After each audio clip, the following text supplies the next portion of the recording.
이진우의 손에 잡히는 경제.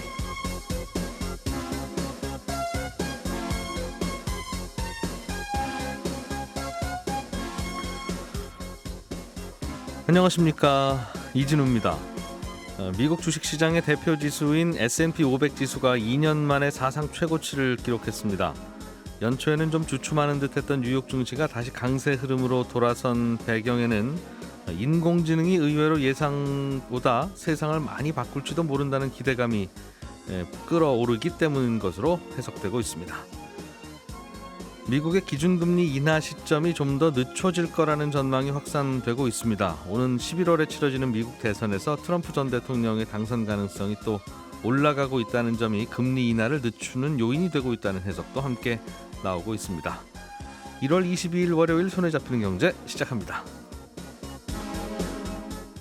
네, 오늘은 언더스탠딩 안승찬 기자와 새로운 목소리네요. 하창환 헤르메스 스탁 본부장 두 분과 함께 이어가 보겠습니다. 어서 오십시오. 안녕하세요. 네, 미국 주식시장 이야기 좀 먼저 해보죠. 하 본부장님. 네. S&P 500 지수가 2년 만에 사상 최고치를 경신했다는 소식이네요.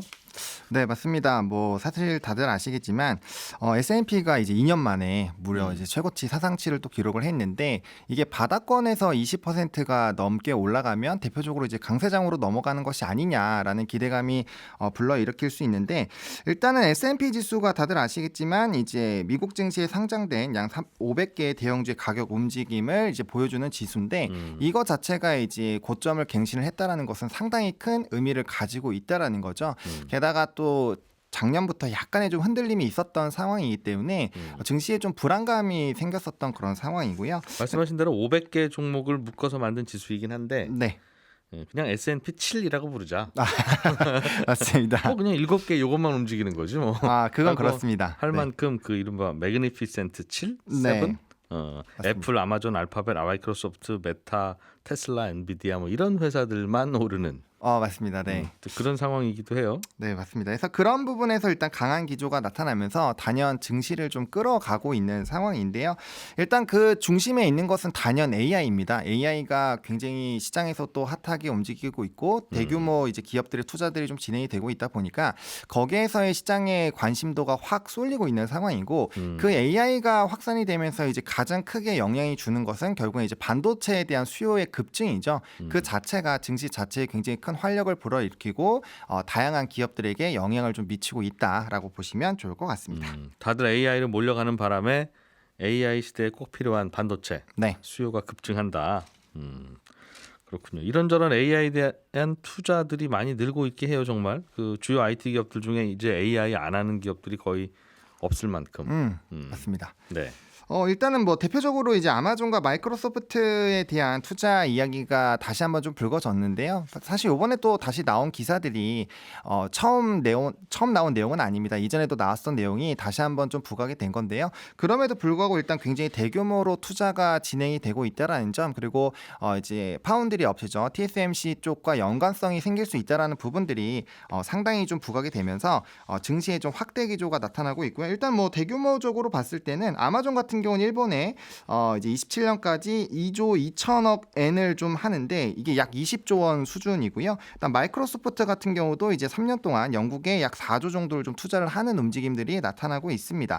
그러다 보니까 이렇게 글로벌적인 기업들이 대규모 투자를 진행을 한다라는 것은 결과적으로 앞으로 소비자들의 수요도 어마어마하게 늘어날 수 있다라는 부분들을 우리가 확인을 할 수가 있거든요. 일단 일반적으로 증설을 한다라는 것 자체가 앞으로의 수요가 굉장히 좀 크게 늘어난다라는 관점으로 바라볼 수 있는 부분이기 때문에 굉장히 좀 기대가 된다라고 보실 수 있고, 일단 챗 GTP가 정말 우리의 삶을 상당히 좀 많이 바꾸고 있는 것 같아요. 주변에 이제 많은 분들도 GTP를 이용을 하면서 이제 이 부분들을 좀 활용을 하고 있는데, 결과적으로 이게 잘 진행이 되기 위해서는 이제 데이터를 옮기는 속도가 굉장히 중요하게 될 거고, 그 중심에는 단연 HBM이 있을 수밖에 없다라는 거죠. 그래서 그런 것들을 필두로 다양한 부분에 좀 영향을 미친다라고 보시면 좋을 것 같고, 또 이 투자에 대한 부분이 지금은 AI 쪽으로 많이 쏠려 있기는 하지만 데이터 수집 이후에는 그런 것들을 활용하기 위해서 AI 뭐 소프트웨어라든지 뭐 로봇이라든지 뭐 이제 또 사물과 연결하는 이런 IoT까지 굉장히 다양한 부분으로 좀 엮여 있기 때문에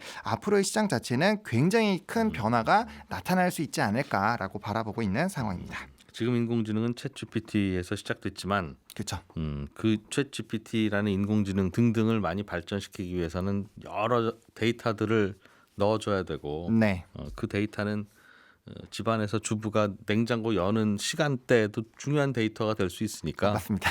온 가전제품들이 다 데이터 모으기에 나서게 될 거고 네. 그러면 가전제품에 반도체 하나씩 더 넣어야 되고 네. 그런저런 기대감들이 계속 커지고 있다는 말씀인 것 같아요.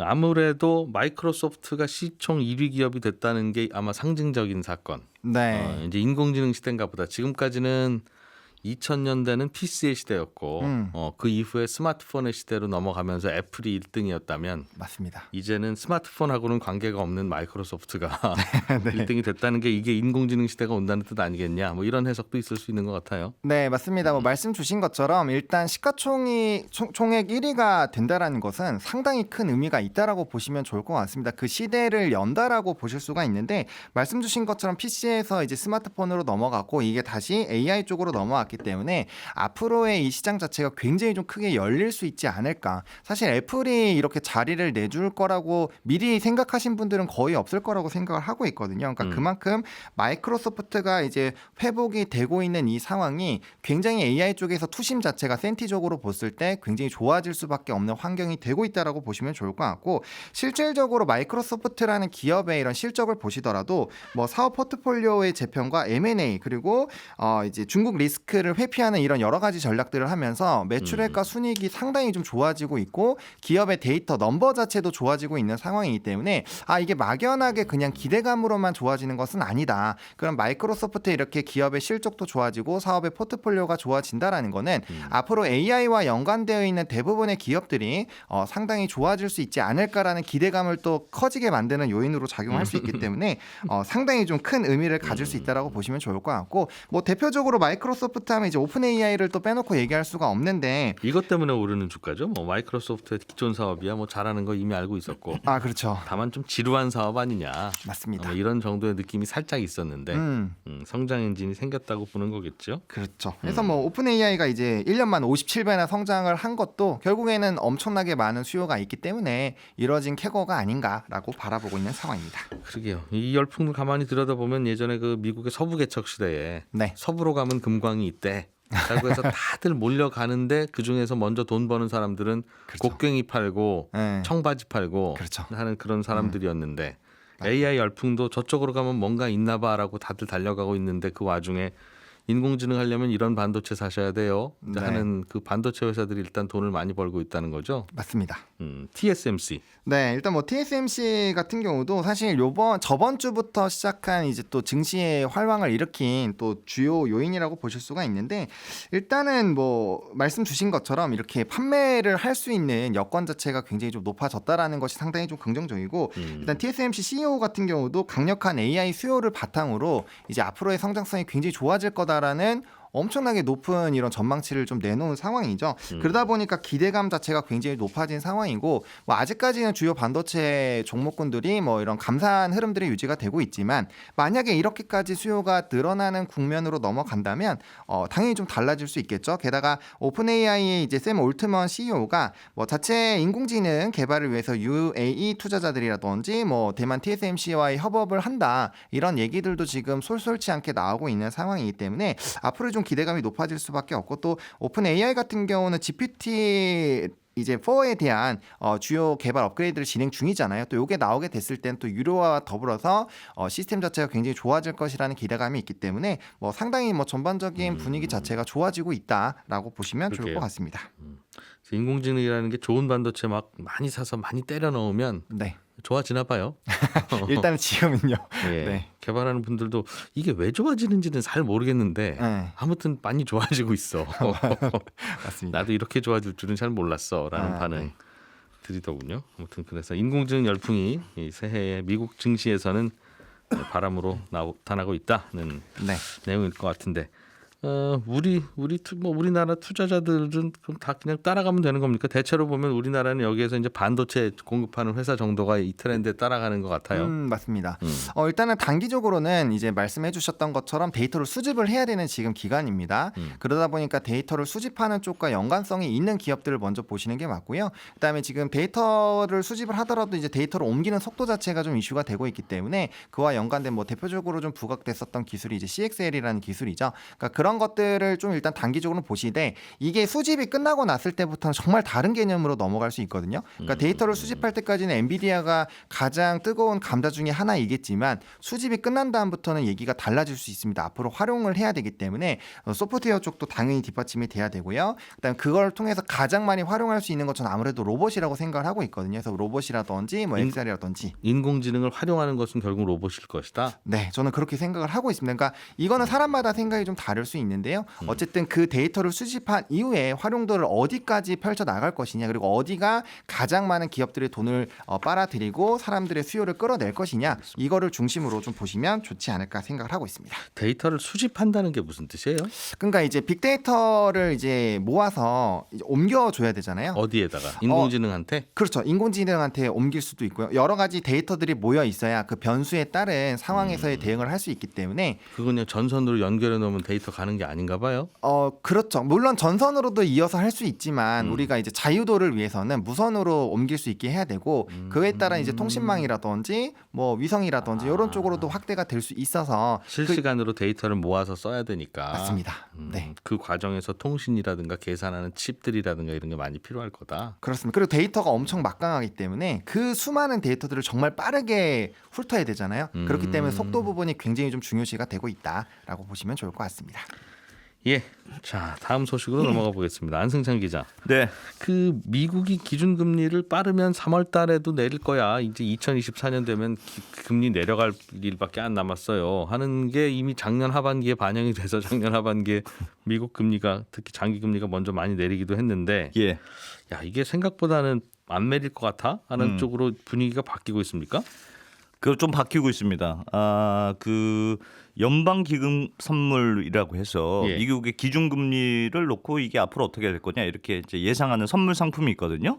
내기하는 곳이죠. 그렇습니다. 그러니까. 마치 이제 스포츠 경기 베팅 사이트에서 도박사들이 누가 얼마 이길 거야 예. 이렇게 이제 베팅하는 것처럼 요걸 보면 이제 얼마나 미국 기준금리가 어떻게 될 것이냐 요걸 이제 시장에서 예상하는 걸 정확하게 알 수 있는데 작년 말에 그 3월에 미국 연준이 금리를 인하할 것이다. 요 가능성이 90%가 넘었었거든요. 네. 그러니까 거의 뭐 3월부터 금리 인하 시작할 거야 이렇게 예상했다는 뜻인데 어젯밤에 제가 확인해 보니까 이 수치가 46% 정도까지 떨어졌더군요. 그러면 이제 절반 이하만 그렇게 생각한다. 그렇습니다. 그러니까 베팅이 굉장히 낮아진 거고 왜 이런 변화가 나타나느냐. 물론 뭐 물가가 생각보다 빨리 안 떨어지고 뭐 미국의 소비도 생각보다 좋고 뭐 이런 측면들도 당연히 있겠습니다만 그 미국 대선에서 트럼프 전 대통령이 부상하고 있다는 정치적인 이슈 요것도 네. 금리 금리 인하를 늦추는 요인이다 이런 해석이 나옵니다. 이게 그냥 일부에서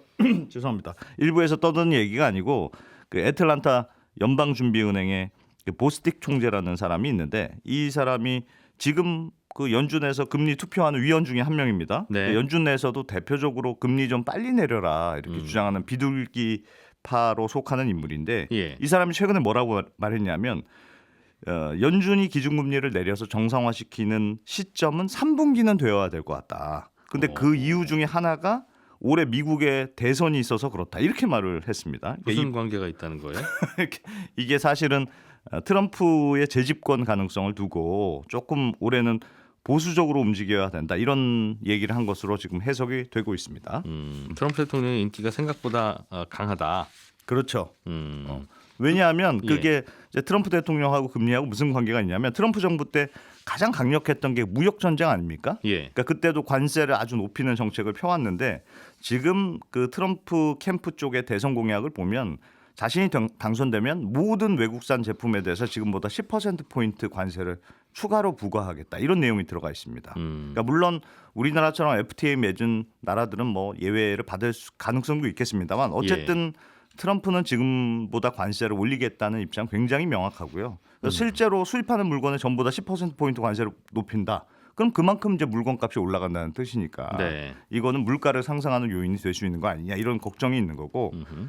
또 트럼프 캠프의 대표적인 정책이 반이민 정책이잖아요. 예. 이것도 물가를 부추기는 정책이다 이런 거죠. 그러니까 지금 트럼프 대통령이 그 유세장에서도 이민자들 전부 다 쫓아내겠습니다 이런 얘기를 아주 공공연하게 하고 있거든요. 그러니까 미국에 값싼 노동력을 제공하는 이민자가 들어오지 않으면 그만큼 또 미국 내에서 인건비가 올라가게 되고 이것도 물가를 끌어올릴 수 있는 요인 아니냐 이런 해석이 있는 거고요. 또 트럼프 전 대통령이 만약에 이제 다시 당선이 됐다, 그럼 국제적인 분쟁이 커질 수 있다 이런 점도 걱정하는 분위기입니다. 그러니까 트럼프 그 재임 시절에 그 미국 중심의 군사 동맹인 나토 여기를 탈퇴할 수 있다 이런 얘기를 계속했거든요. 예. 만약에 트럼프가 실제로 재집권하게 되면 이 나토 탈퇴 이슈가 또 불거질 게 분명한 상황인데 작년 말에 무슨 일도 있었냐면 미국 의회가 어떤 대통령도 미국 국회 승인 없이는 단독으로 탈퇴를 결정할 수 없습니다. 이런 법을 통과시켰어요. 그러니까 예. 혹시나 트럼프가 대통령이 되면 마음대로 탈퇴한다고 할까 봐 부랴부랴 만든 법이거든요. 그러니까 그만큼 트럼프 대통령이 만약에 되면 나토 문제가 뜨거운 이슈가 될 거라는 점을 역설적으로 보여준 대목이고요. 그 나토는 그 유럽 지키는 거니까 유럽은 너희들끼리 스스로 지켜라. 네, 그게 트럼프 캠프 쪽의 입장입니다. 예. 그래서 기본적으로 트럼프가 외국 문제에 상당히 관심이 좀 없고 국방비 쓰는 것도 아까워하고 이렇기 때문에 트럼프 대통령이 되면 뭐 국제 무대에서 미국의 힘이 지금보다 더 빠지게 될 거고 미국이 세계의 경찰 역할을 더 안 할 거고. 그렇습니다. 그러면 그 곳곳에서 국제 분쟁이 더 일어나는 거 아니냐. 그렇게 되면 물류 비용이나 에너지 가격 같은 게 더 높아지는 거 아니냐 이런 걱정이에요.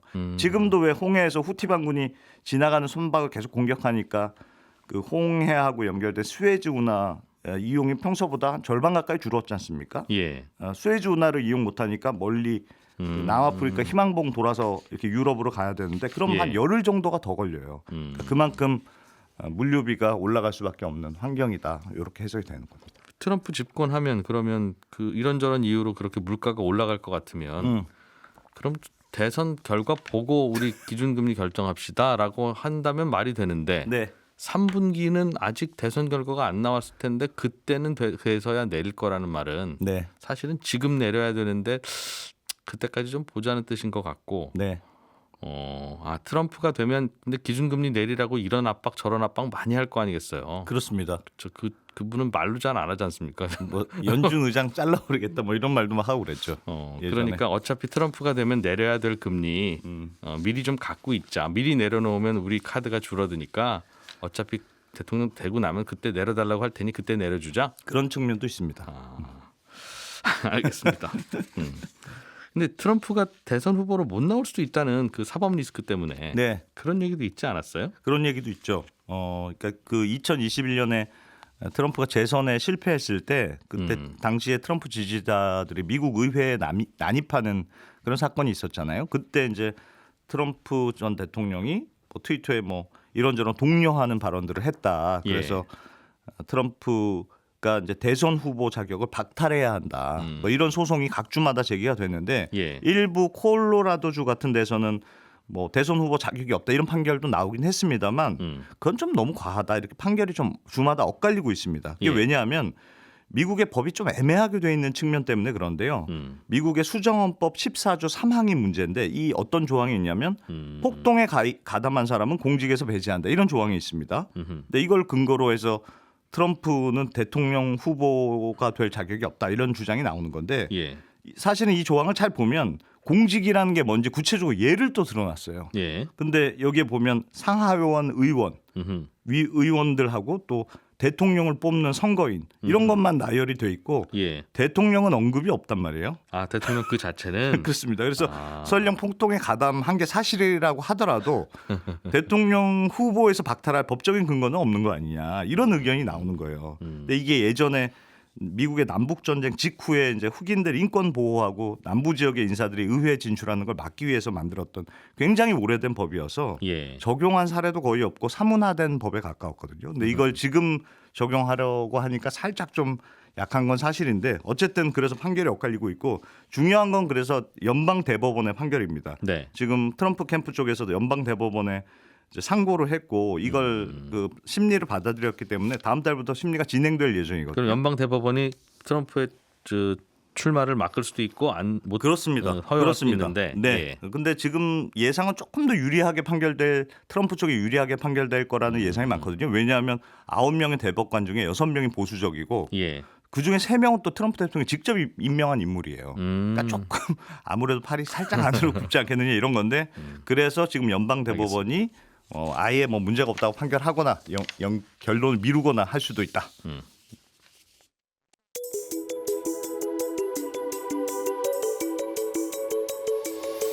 경제를 생각하는 사람들의 즐거운 습관, 이진우의 손에 잡히는 경제를 듣고 계십니다. 매주 처음과 끝에 찾아가는 특별한 코너, 친절한 경제가 이어집니다. 예, 오늘은 청취자 고정순 씨가 요즘 뉴스를 듣다 보니까 미국 정부의 부채 한도가 다 차서 잘못하면 셧다운이 된다느니 미국 정부 부채가 너무 많다느니 이런 이야기가 들리던데 솔직히 미국은 기축통화국이라서 필요하면 돈을 찍어서 써도 되는 나라라고 하던데 왜 부채 걱정을 하나요? 그냥 필요한 만큼 빌리고 갚을 수 있을 만큼 갚고 갚을 돈 없으면 그냥 돈을 좀 찍어서 그걸로 또 갚고 하면 아무 문제 없을 것 같은데요. 이런 질문을 주셨습니다. 예, 말씀하신 대로 미국은 달러를 마음대로 찍어서 쓸 수 있는 전 세계 유일한 나라이기 때문에 미국 정부가 돈을 못 갚아서 파산을 하거나 하는 일은 이론적으로나 현실적으로나 발생하기 어렵습니다. 다만 그럼에도 불구하고 미국이 정부 부채 한도를 의회에서 정하고 규제하면서 정부 부채 걱정을 하는 이유는 첫 번째 이유는 정부 부채가 계속 늘어나면 그것 때문에 미국 정부가 파산까지 하는 건 아니지만 그런 규제를 안 하면 미국 정부가 돈을 여기저기 낭비하면서 쓰게 되고 그 부작용이 클 수 있어서 그런 겁니다. 예를 들면 일을 안 해도 한 달에 몇백만 원씩 수당을 근로자들에게 나눠주겠다고 하면 그것 때문에 미국 정부가 파산할 일은 없더라도 그 돈 때문에 근로자들이 이제 일을 잘 안 하게 되면 이제 미국 공장들이 잘 안 돌아가는 그런 부작용과 문제가 생길 수 있거든요. 이건 마치 이제 부모가 재벌이라도 아들에게는 한 달에 용돈으로 이만큼만 쓰라고 이제 정해놓는 그런 이유와도 비슷합니다. 돈이 부족해서가 아니라 오히려 흥청망청 쓰면서 부작용이 생길까봐 그러는 거고요. 또 다른 이유는 미국 정부는 돈을 계속 찍어서 쓸 수야 있지만 그렇게 돈을 계속 찍어서 쓰다 보면 다른 나라들이 저러다가 달러가 너무 흔해지면 저거 달러 가치가 하락해서 달러가 휴지 조각되고 신뢰가 떨어지게 되지 않을까 하는 걱정을 하면서 이거 달러 말고 유로화나 위안화를 기축통화로 쓰자 그런 목소리를 낼 수 있거든요. 달러는 실제로 미국 정부가 찍어내서 쓴다고 해도 그게 미국에만 머무르는 게 아니라 전 세계로 퍼지기 때문에 돈을 찍어내면 그 돈이 그 나라에만 머물러 있을 수밖에 없는 예를 들면 터키나 베네수엘라 정부가 돈을 함부로 찍어 쓰는 것보다는 인플레 같은 부작용이 훨씬 적긴 합니다. 그러나 그래도 기축통화에 대한 신뢰, 의심이 들기 시작하면 그 결과가 어떻게 될지 모르기 때문에 미리미리 좀 조심을 하는 겁니다. 마치 식당 주인 아들은 아빠가 식당 주인이니까 그 식당 음식은 얼마든지 공짜로 먹어도 되지만 그렇다고 너무 자주 계속 그렇게 공짜로 먹고 친구들 불러와서 공짜로 먹고 그러면 이제 다른 손님들이 보기에는 이거 우리가 낸 밥값으로 죄다 이 집 아들 공짜 밥 먹이는 데 쓰는 거 아닌가? 그럼 내가 먹는 음식이 부실해질 것 같은데 다른 식당 한번 찾아볼까 하는 생각이 들 수도 있을 거 아니겠어요? 그거하고 비슷한 겁니다. 질문 보내주신 청취자 고정순 씨께는 저희가 준비한 선물 보내드리겠습니다. 예, 저는 내일 아침 8시 30분에 다시 찾아오겠습니다. 이진우였고요. 함께해 주신 여러분 고맙습니다.